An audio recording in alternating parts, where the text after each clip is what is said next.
Sometimes I think when I speak about the church and how it should be, sometimes people might try to make excuses or have like a knee-jerk reaction. So if I say that church leadership should be the form of more mature, gifted people helping less mature, gifted people instead of being like a leader on a stage and an audience,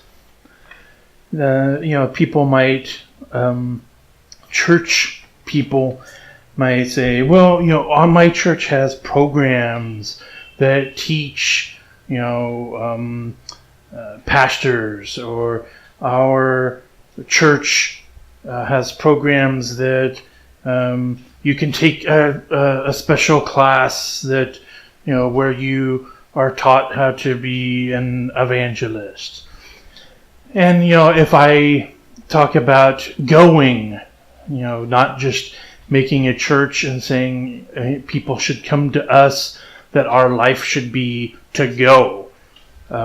Church people might say, we have special people that we train and that we send out into the world. And, we have missionaries that we support all over the world. So they have these answers to the problems, but the answers don't answer the problem. So if you have, as a church, you have programs that teach people about their giftings, still, it's what you do. It's not who you are. If it was who you are as a group, you would not need a special program. The fact that you have to make a special program to teach people about their giftings tells me that that's what you do. It's not who you are. So if we are honest and we are who we are made to be, and we are following the guide of the Bible, then when we gather, when we assemble, these things would be natural. We would not need programs. We would not need to design programs to fill these voids. And if we were being honest, we would, as a people, we would go. Not as a program, not as a class. It wouldn't be us funding somebody else to go. We would go. And when I say go, I don't necessarily mean to the other side of the world. When I say go, that means get off your butt and go out and make a difference in your neighborhood, in your job, in your school. You make a difference. You go.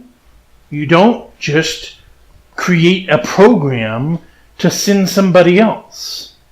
So, the fact that these churches have these programs, these classes, these special, quote unquote, special people that they send out into the world and that they support, shows you that they are not where they need to be. We, as Christians, are not where we need to be if we have to create programs and classes, because it should be what we do, what we are, not what we do. We don't make classes. We don't teach classes. It's who we are as people, as followers of Christ. We go. Whether it's into our community or whether it's to the other side of the world, we go as a people. As a people, we help each other from our different maturity levels those that are more mature than me in my gifting help me, and those that are less mature than me in my gifting, I help.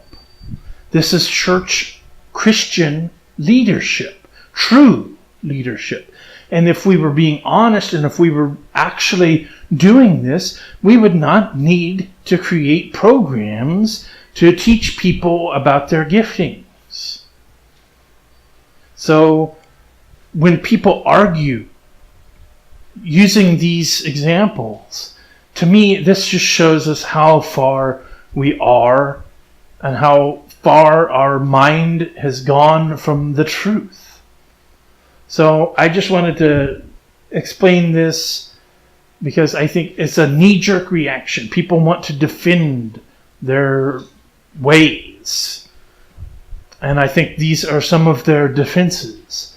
And so I wanted to share this so that maybe if that is happening in you, you're listening to some of these messages, maybe you like it.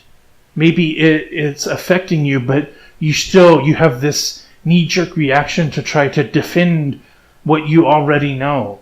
I want you to just try to let go. Just try to let go. I'm not saying that your church is horrible, that your church is evil. I'm not saying that. I'm just trying to point out from the biblical standpoint where we should be, where we should desire to go, how we should reform, refocus on the truth of the word and not tradition. That's all I'm doing. So don't take it personally, and please just try to keep an open mind. And if you have these knee-jerk reactions, I hope this message will help you to overcome.